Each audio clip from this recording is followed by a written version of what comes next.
En esta clase ya ahorita, ya casi me falta poquito para terminar. Mi hermano Miguel debe estar deseando que, que termine, porque para seguir con otros temas también que tenemos allí, de aquellos papelitos que habíamos llenado, ¿verdad? Pero estamos leyendo un material que se llama la Biblia, el libro de libros, y entonces hoy me toca leer desde la 10 hasta la 20 para poder entender un poquito sobre la historia de la palabra de Dios. Habíamos quedado que el pueblo de Israel, reino del norte, reino del sur, habían sido llevados cautivos, luego regresaron. El reino del sur regresó 70 años de cautiverio en Babilonia, y Esdras, si usted se pregunta quién recopiló el Antiguo Testamento, fue precisamente Esdras, y toda esa historia la encuentra usted en Esdras y Nehemías, el regreso precisamente de la tierra del cautiverio a la tierra prometida. Y después vinieron las invasiones, ¿verdad? No solamente los babilónicos, sino que también los griegos, los romanos. Todo este tipo de invasiones lo que hizo fue que el pueblo judío como nación empezaron a perder su idioma, fueron helenizados, fueron llevados hacia la cultura griega y fueron dadas a la cultura griega. Y entonces así es como nacen las sinagogas, que habíamos hablado que la sinagoga, la palabra sinagogue, que quiere decir asamblea de personas. Así es como nacen las sinagogas, pero resulta que en las sinagogas tenía que haber alguien que leyera hebreo para poder tener una copia de lo que se conoce como el Antiguo Testamento. Y entonces, mis hermanos, así fue como ellos empezaron a tener en las sinagogas los escribas. Los escribas eran quienes copiaban, y habíamos hablado del cuidado tan grande que tenían.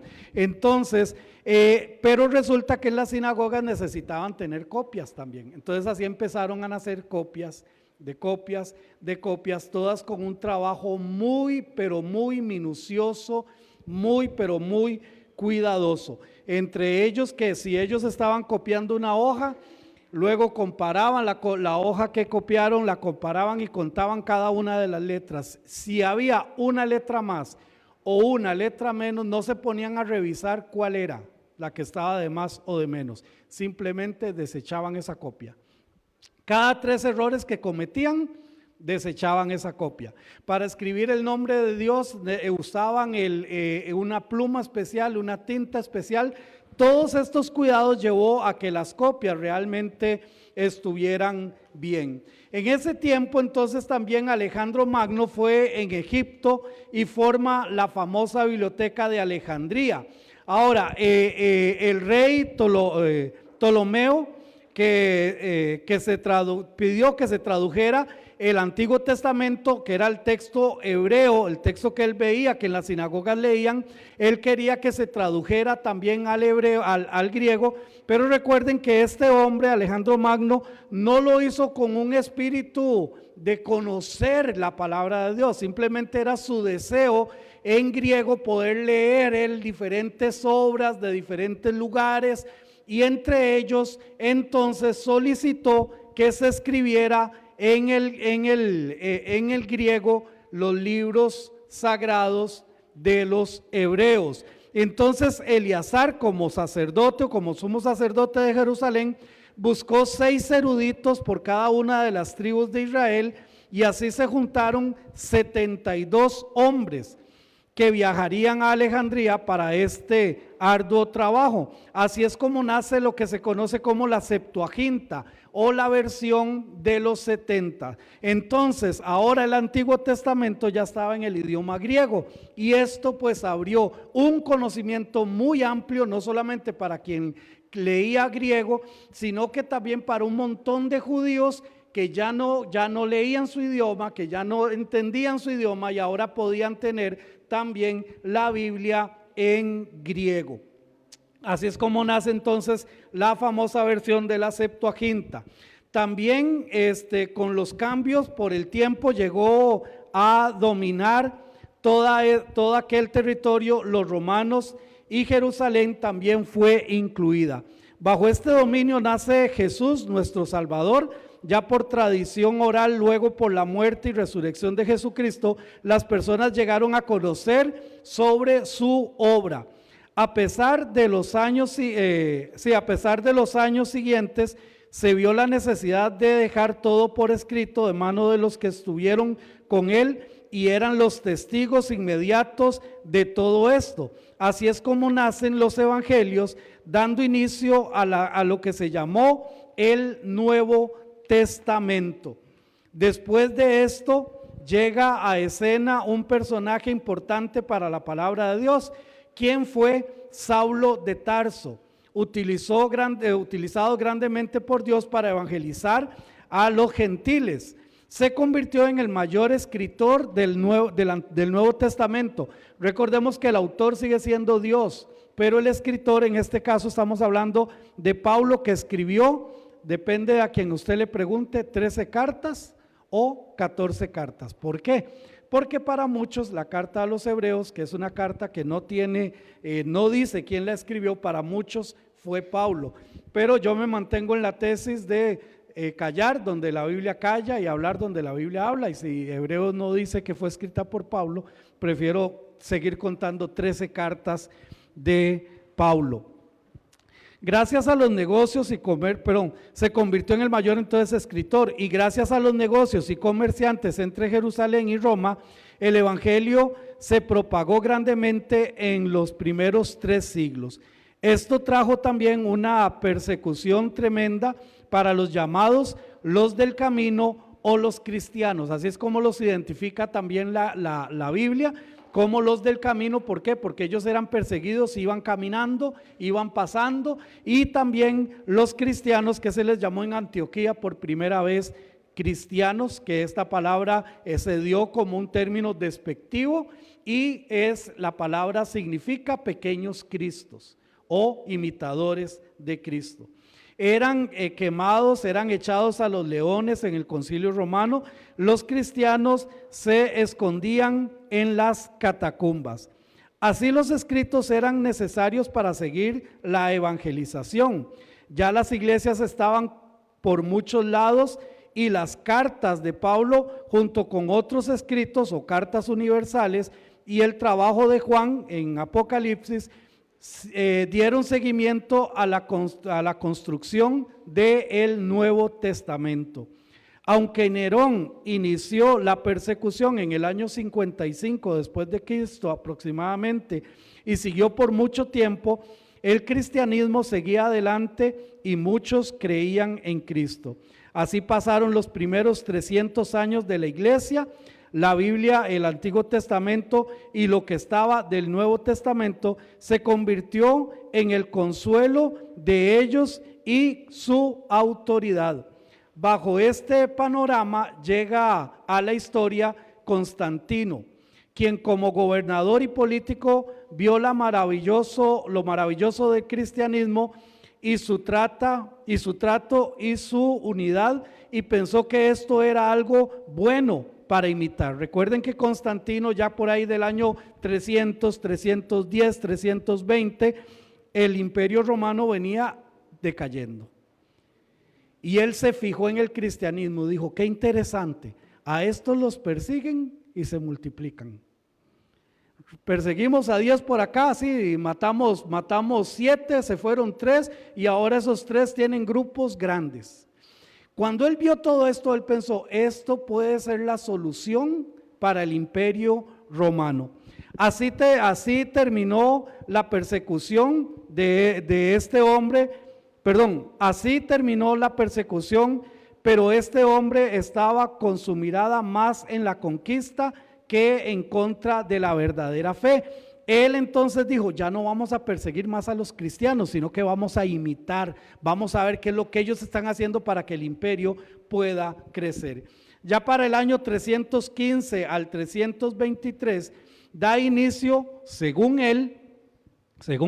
Constantino, la iglesia que le llevaría a conseguir la conquista de todos los territorios bajo su gobierno. Esto es la Iglesia Católica o la Iglesia Universal, que está basada más o menos en el año 315, por ahí 323.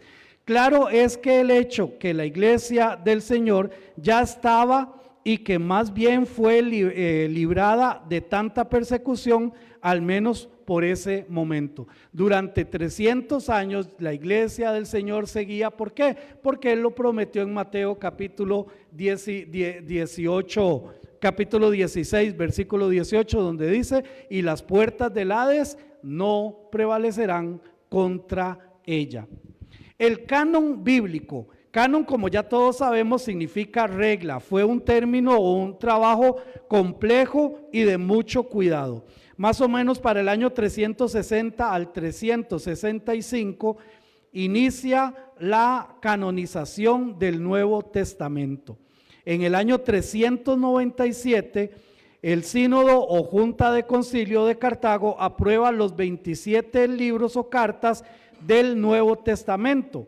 Ya para el año 400, el latín era el idioma importante y usado para comunicación con énfasis religiosos. Un teólogo llamado Jerónimo sintió la necesidad de traducir la Biblia al latín y se mudó a Belén, donde en el año 405 terminó su objetivo y presentó la traducción de la Biblia al latín, conocida como la Vulgata Latina o el latín del vulgo, del pueblo. Ya para este trabajo la Iglesia Católica instituyó el latín como idioma oficial para usos religiosos. También es importante reconocer que cada nación protestante, todos los que nunca aceptaron la religión católica, tenían la Biblia en el griego, o sea, en la versión 70 o la Septuaginta, o hacían esfuerzos para tenerla en sus propios idiomas. Ya para el año 555 después de Cristo, el Imperio Romano oficial de la Iglesia Católica estaba en decadencia debido a las invasiones de los pueblos bárbaros como los germánicos, lombardinos y muchos más, y terminaron conquistando a los romanos. Para el año 476 es considerado como el tránsito del mundo antiguo a la Edad Media. La Edad Media no quitó los asuntos culturales y es la responsable de que mucha de la cultura antigua llegara hasta nosotros. En este periodo se crean las universidades a partir de escuelas especializadas y promovidas por Carlos Magno. En Francia, en Alemania, en Inglaterra, trabajan para tener educación de alto nivel debido a esta cultura del saber.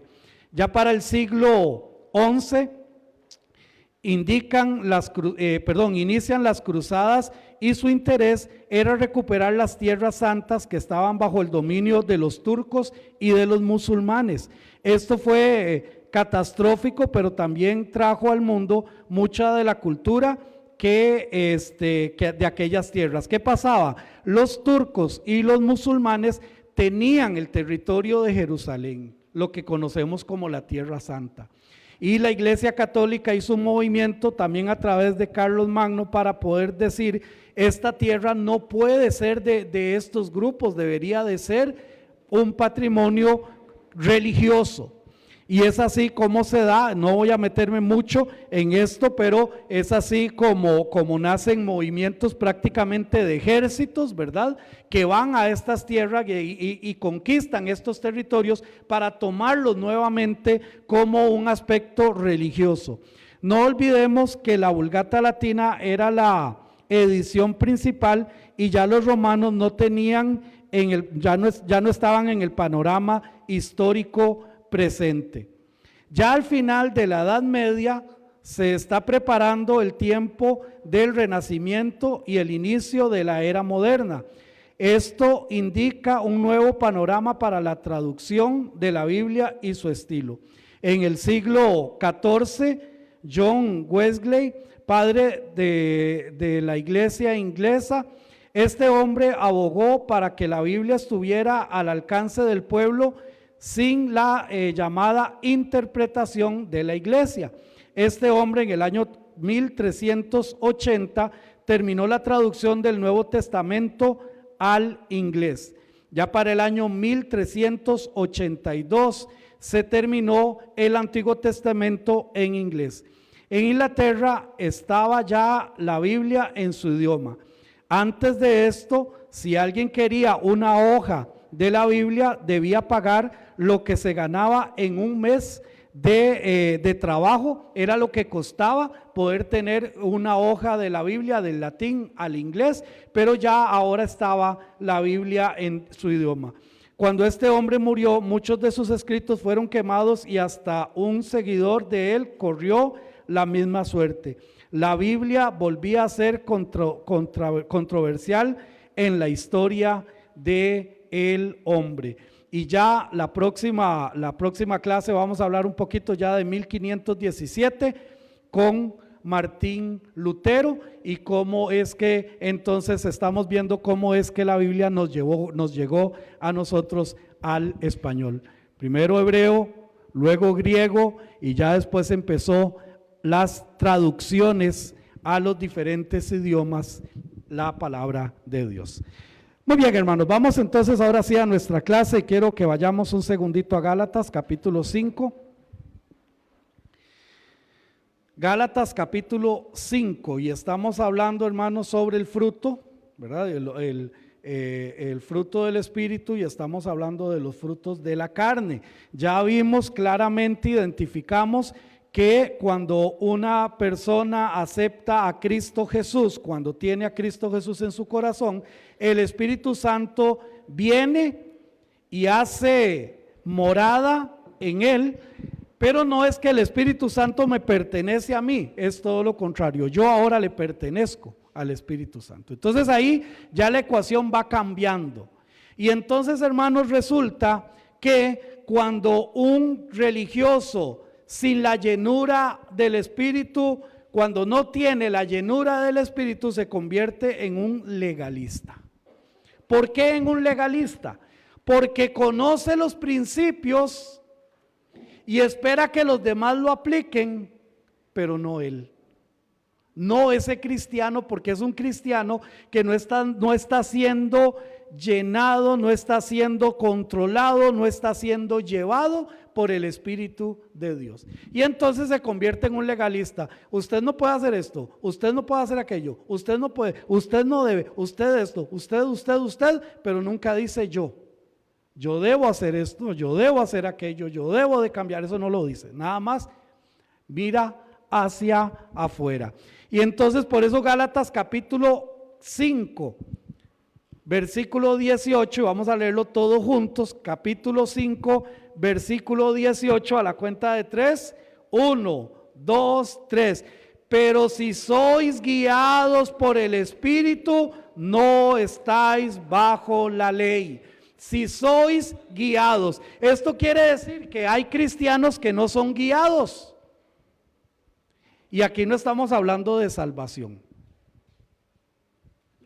Esto es otro tema, pero aquí no estamos hablando de salvación. Estamos hablando de cristianos o carnales o cristianos espirituales. Punto. Por eso es que en las iglesias pasa de todo. Por eso mismo. Porque a veces hay cristianos que son carnales, pero que son hiperlegalistas. Y entonces se enojan, ¿verdad? Porque por esto, por aquello, por lo otro, y reclaman por esto, y reclaman por aquí, y reclaman por allá, y dicen, y ve, porque no están siendo guiados por el Espíritu de Dios. Y hay cristianos espirituales que nos toca, según Romanos 14, dirigir, orientar, soportar en el buen sentido de la palabra a estos cristianos que no son maduros. No nos toca crucificarlos, no nos toca sacarlos, no nos toca regañarlos, exhortarlos, sino que nos toca ayudarlos dirigirlos, ayudarles a crecer. Y si no me cree, lea todo Romanos capítulo 14. Entonces, mis hermanos, si somos controlados entonces por el Espíritu, vamos a poder llegar a lo que vamos a ver precisamente ahora. Nada más leo para ustedes rápidamente, donde dice, versículo 19, y manifiestas, plural, son las obras de la carne, que son adulterio, fornicación, inmundicia, lascivia, idolatría, hechicería, enemistades, pleitos, celos, iras, contiendas, disensiones, herejías, envidias, homicidios, borracheras, orgías y cosas semejantes a estas, acerca de las cuales os amonesto, como ya os lo he dicho antes, que los que practican tales cosas no heredarán el reino de Dios. Los que viven en una práctica. Por eso yo tengo que buscar muy bien cuáles son mis prácticas, cómo yo me muevo en este mundo. Hermanito Chemita, vamos a escuchar, mi hermano Chemita. Sí, pastor, en la parte del versículo 18, yo lo veo como en dos partes. Mira, primero, si sois guiados por el Espíritu, no estáis bajo la ley. Ahí no sé, a ver si nos podemos tal vez explicar un poquito más ese aspecto, que ya no estamos bajo la ley. Con todo gusto, mi hermanito. Dice, cuando estamos hablando de la ley, aquí Pablo está haciendo precisamente una analogía entre la ley de que ellos conocían, la ley judía o incluso la ley religiosa. Porque recuerden que el énfasis que Pablo le da a esta carta en Gálatas es precisamente aquellos que quieren lo que conocemos judaizar la iglesia, que tienen que guardar esto, que tienen que hacer esto, que tienen que circuncidarse, que tienen que guardar las fiestas. Entonces, en base a esto, Pablo les habla y les dice, por ejemplo, en el versículo 3, en el capítulo 3, les dice en el versículo 3, capítulo 3, verso 1, unas palabras fuertísimas. Oh Gálatas insensatos, ¿quién os fascinó o quién les llenó la cabeza de pajaritos para no obedecer a la verdad? A vosotros ante cuyos ojos Jesucristo fue ya presentado claramente entre vosotros como crucificado. Esto solo quiero saber de vosotros, le dice Pablo. ¿Recibisteis el Espíritu, mayúscula, el Espíritu por la obra de la ley o por el oír con fe? Tan necios sois, habiendo comenzado por el Espíritu, ahora vas a acabar por las obras de la carne. Entonces les está hablando y le está enfatizando a la ley. Esto de judaizar la iglesia, esto es algo que desde este inicio. ¿Qué era judaizar a la iglesia? Simple, muy sencillo. Ok, Cristo Jesús murió por usted, perfecto, me alegro mucho que haya muerto por usted, pero usted necesita guardar la ley. Usted necesita guardar el Shabbat. Usted necesita hacer las fiestas del tabernáculo. Usted necesita circuncidarse. Y esto es desde el inicio de la iglesia. Por eso lo que ahora vemos, ¿verdad? Lo que ahora vemos con los famosos judaizantes, hasta risa dan porque por lo menos a estos los querían judaizar verdaderos judíos. Verdaderos judíos los querían judaizar. Ahora, ¿verdad? Con esa cara de gallo pinto que todavía tienen al frente, y ahora dice que son judíos, ¿verdad? No podemos engañarnos, ¿ok? No podemos engañarnos. Entonces, cuando habla de las obras de la ley, es a eso, a lo que está hablando en ese momento. Y después de decir toda esa lista de cositas, viene y nos dice, más, versículo 22, más el fruto. Ok, suave, aquí nos está hablando de un único fruto. Si usted y yo queremos saber si realmente somos llenos del Espíritu de Dios, no es pegando brincos, no es hablando diferentes palabrerías, no es que llorando y tirándose de panza en el altar, no, es manifestando esto que dice aquí. Mas el fruto del Espíritu es amor, gozo, paz, paciencia, benignidad, bondad, fe, mansedumbre, templanza.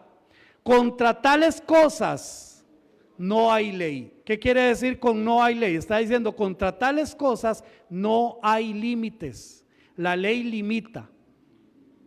Pase por una zona escolar y dice no puede andar a más de 25 kilómetros por hora. Es un límite. Vas en una autopista y le dicen que el carril no puedes andar a más de 85, 90 kilómetros por hora. Es un límite. No estacionarse es un límite. Cuando dice no hay ley, no hay límites. Usted puede tener todo lo que usted quiera de esto. Ahora, mis hermanos, aquí es donde entonces la mula bota a Genaro por una simple razón. Porque hoy en día, hay muchas personas que piensan que ser cristiano no requiere de ningún compromiso mío con Dios. Piensan que ser cristiano es el compromiso que Dios tiene conmigo. Él bajó del cielo y Él mandó a su hijo. Yo no se lo pedí, pero Él lo mandó. Y Él dijo que Él vino a morir por todos los que crean en Él. Yo creo en Él. Y Él dijo que me va a perdonar y no voy a ir al infierno porque Él me perdona de la condenación y yo lo creo y eso es un asunto de Él. Él tiene que cumplirlo. Y Él dijo que cuando yo me muera voy a estar con Él. Eso fue lo que Él dijo. Él es Dios, yo le creo. Y pensamos que el cristianismo es solo un compromiso de Dios conmigo. Pero ¿saben qué? Hay un compromiso grandísimo de mi parte para con Dios. Y por eso hoy mi esposa, hoy creo que fue hoy, me leyó una frase hoy o ayer que me encantó. Dice esto: estamos viviendo la generación que creen que se puede aceptar a Cristo sin dejar el mundo. Repito, estamos en la generación que piensan, que creen que se puede aceptar a Cristo sin dejar el mundo. Están totalmente equivocados. Totalmente equivocados. Porque si yo acepto a Cristo Jesús, yo también me estoy comprometiendo con Él a vivir una vida santa, pura y limpia delante de Dios. Y por eso la lucha. Porque no es fácil. Y por eso la lucha, por eso Pablo decía, ay de mí, ¿quién me librará? Yo quiero hacer lo bueno, pero me doy cuenta que al final mi carne, mi carácter, mis pensamientos, mis obras me llevan a hacer lo malo. Y entonces, mis hermanos, empezamos a ver aquí que las cosas no son tan fáciles como algunos piensan. No son tan sencillas como algunos creen. Después de ver lo determinante que es vivir bajo la influencia del pecado, como lo acabamos de ver en las obras de la carne, ahora el apóstol da una mirada hacia lo que Dios por el Espíritu puede hacer en la vida de las personas que se dejan influenciar por el Espíritu, que se dejan influenciar por Dios. Los que realmente le permiten a Dios que gobierne su vida. Y esto es algo de todos los días, no es, ay sí Señor, gobierna mi vida. Gobierna mi vida, pero quiero seguir pensando como yo quiero. Gobierna mi vida, pero yo voy a hacer lo que yo digo. Gobierna mi vida, pero yo no creo todo eso que dicen por ahí. Yo no, así no funciona. Así no funciona. Más el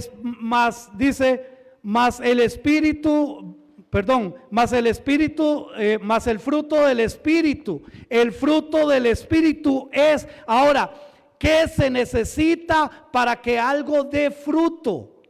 Debemos de sembrarlo, debemos de ponerlo.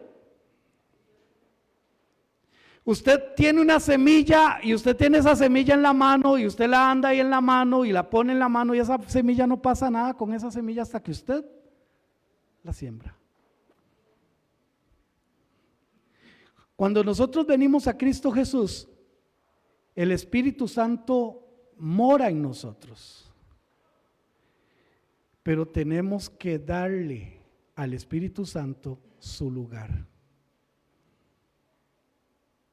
Necesitamos morir en el Espíritu Santo para poder dar fruto.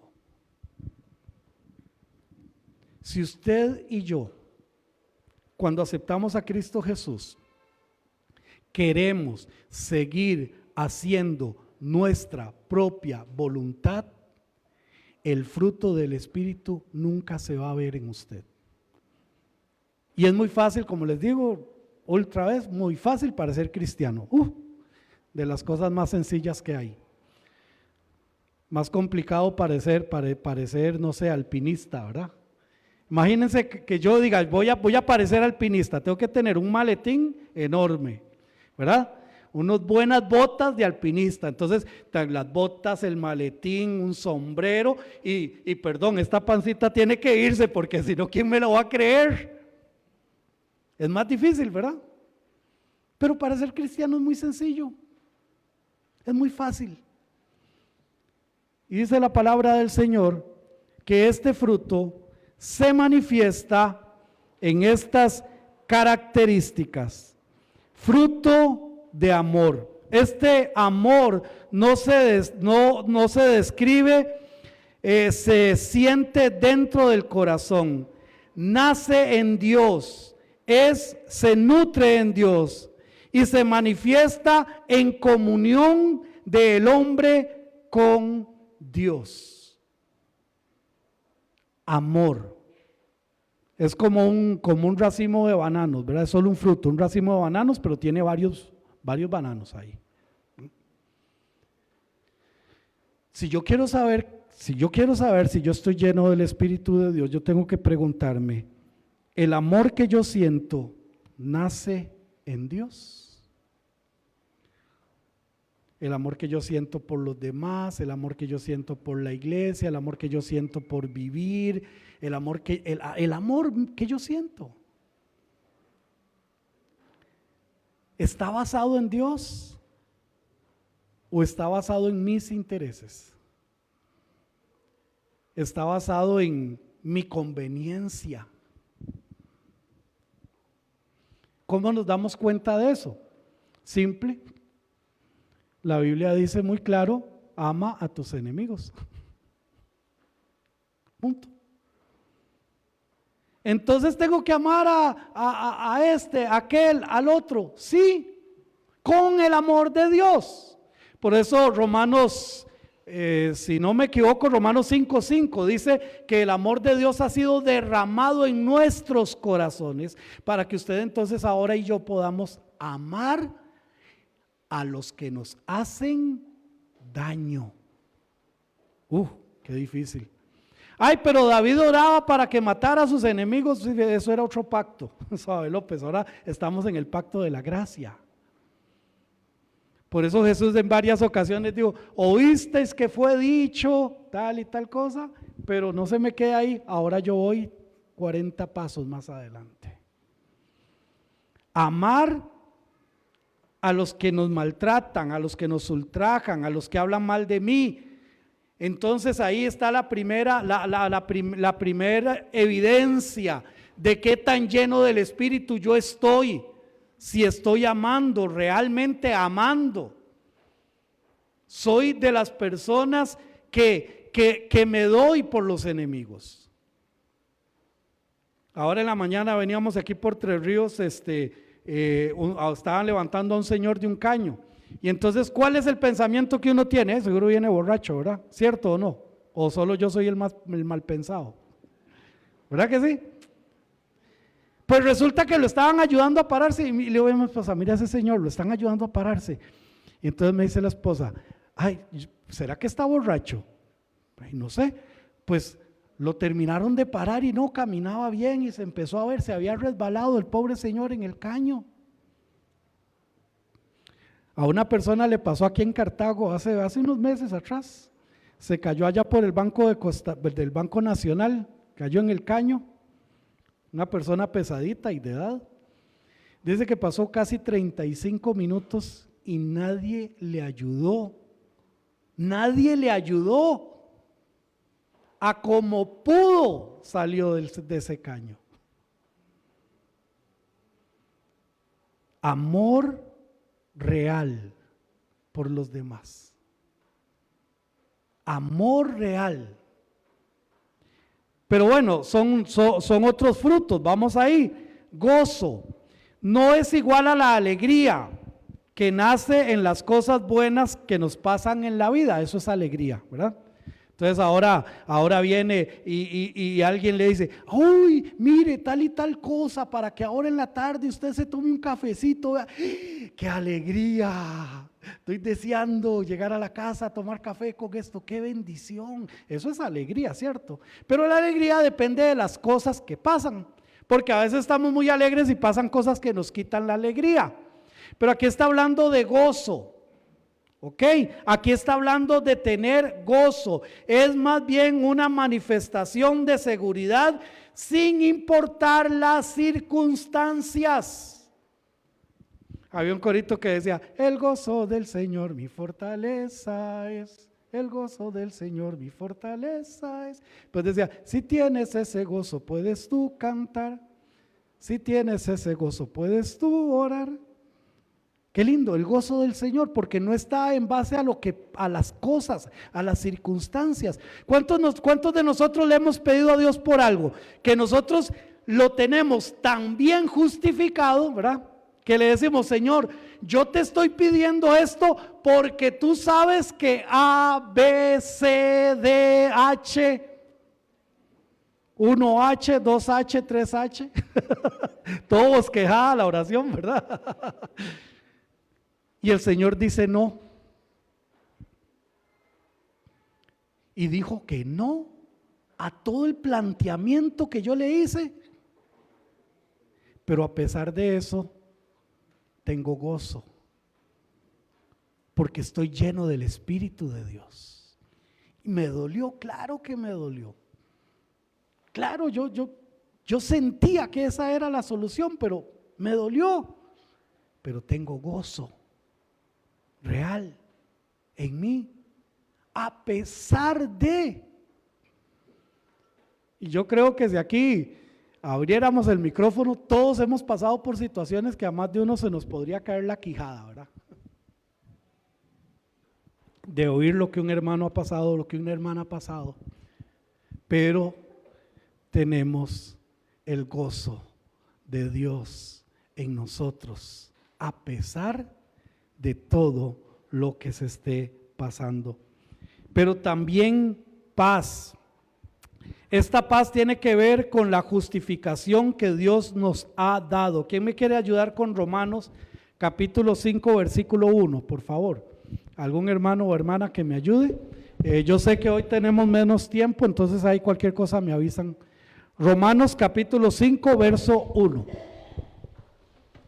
Justificados pues por la fe, tenemos paz para con Dios por medio de nuestro Señor Jesucristo. Mi hermana, es que yo soy medio chismosito. Usted se puede fijar a ver si el 5:5 era el de que el amor de Dios es. Sí es. Ah, gracias, excelente. No me acuerdo, era 5:5, 5 días, pero estamos bien. Justificados pues por la fe, tenemos paz. Paz para con Dios. Ahora, esa paz quiere decir, hermanos, que, ojo con esto, el único que me puede condenar es Dios. El único que me puede mandar al infierno es Dios. Y ahora me dice que ahora que estoy justificado por la fe, ahora tengo paz para con Dios. Qué hermoso, Qué lindo que podemos nosotros ahora tener esto, justificados pues por la fe, no por obras, es por fe. Tenemos paz para con Dios por medio o a través de nuestro Señor Jesucristo. Esta paz nos hace ser pacificadores, que en el estudio de la célula, ¿verdad?, donde el hermano Augusto se está viendo sobre esto, Mateo capítulo 5, versículo 9, el que lo tenga lo puede leer, por favor. Mateo 5, 9. Sí, mi hermanita, 3 minutos me quedan, gracias. Que Dios me la bendiga, mi hermanita. Ok, leo para ustedes. Bienaventurados los pacificadores, porque ellos serán llamados hijos de Dios. Aquí cuando habla de pacificador es más que aguantar, porque uno, no, yo voy a mantener la paz. No se trata de eso. Se trata de ser promotores de paz, que es muy diferente. Buscar tener paz con los demás, a pesar de las circunstancias, trabajar en la paz. Entonces, bienaventurados los pacificadores, es más que no tener conflictos con los demás, sino aquellos que trabajan y procuran realmente día a día mantener la paz. Y entonces yo vengo y me levanto y les cuento ahí de mi familia. Es que es la única familia que yo conozco, bueno, medio conozco, ¿verdad? Yo soy muy metódico, yo pongo esta botella aquí y si alguien la pone aquí, aunque ustedes no me crean, no me estoy haciendo, no la veo. Y hago para acá, pero yo la botella estaba aquí y busco aquí y no la veo, en serio no la veo. Así soy yo. Pues entonces le tengo un lugar a la plancha. ¿Verdad? Entonces ahora en la mañana me levanto y entonces me levanto y le digo a mi esposa: ¿quién agarró la plancha? Pero como yo soy pacificador, no le digo así, sino: mi amor, ¿no sabes si alguien agarró la plancha? Buscar ser pacificadores. A veces nos falta mucho esto. Sabemos dónde punzar y a quién punzar y cuándo punzar, y al propio lo hacemos. Al propio lo hacemos. Cuidado con esto, los que procuran la paz, pero también nos hace vivir en paz con nosotros mismos. Usted sabía que yo soy mi peor enemigo. Vea lo que dice rápidamente, primera de Juan 3, versículo 19. Y en esto conocemos que somos de la verdad y aseguraremos nuestros corazones delante de Él. En esto conocemos que somos de la verdad. Simple y sencillamente aprendemos a vivir en paz con nosotros mismos. Muchas veces somos los primeros en hacer conflictos y lo hacemos con nosotros mismos. Y debemos de aprender a que la paz de Dios, este fruto tan hermoso del Espíritu de Dios, nos ayude a vivir en paz, incluso con nosotros mismos. La próxima semana no tenemos culto, ¿verdad? Cuidado, va a venir allá a las 9 de la mañana, porque no se va a topar a nadie. Mañana, el próximo domingo es 15 de septiembre y porque se cierra todo este sector, entonces no vamos a tener culto para que lo recordemos, pero ya está grabada la enseñanza y ya está grabada la predicación, y si Dios quiere, a partir de las 10 de la mañana se va a tener la transmisión del servicio para que usted lo pueda ver. Si no lo puede ver a las 10 de la mañana, lo puede ver en cualquier otro momento del día. Bendiciones.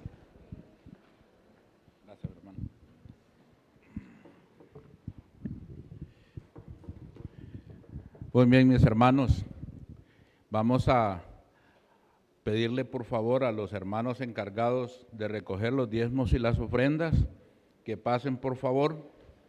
Y dice